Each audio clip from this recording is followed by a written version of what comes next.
皆さん、こんにちは。柴崎です。柴崎ね、今、個展に向けて、絵を制作しています。柴崎の個展、毎年ね、東京の並木画廊というところで、もう25年ぐらいね、毎年個展やってきました。今年もその季節が来たんですけども、今回の並木画廊さんでの個展は、これが最後になると思います。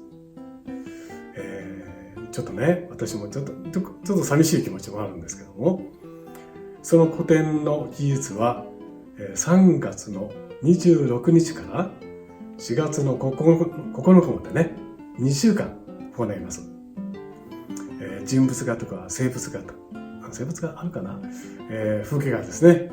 そして、この YouTube でね、皆さんに見ていただいた絵も展示する予定ですので、ぜひお越しください。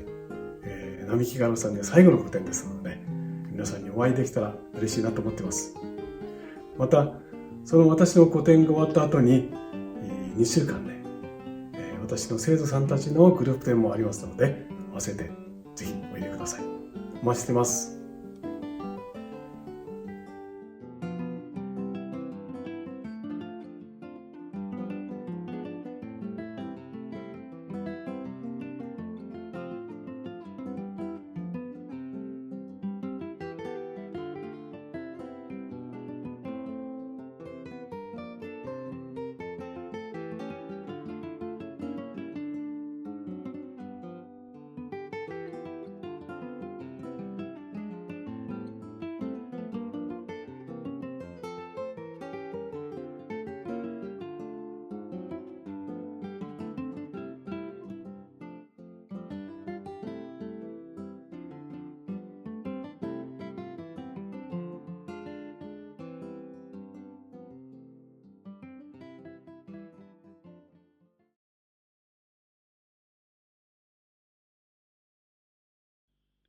いかがでしたか？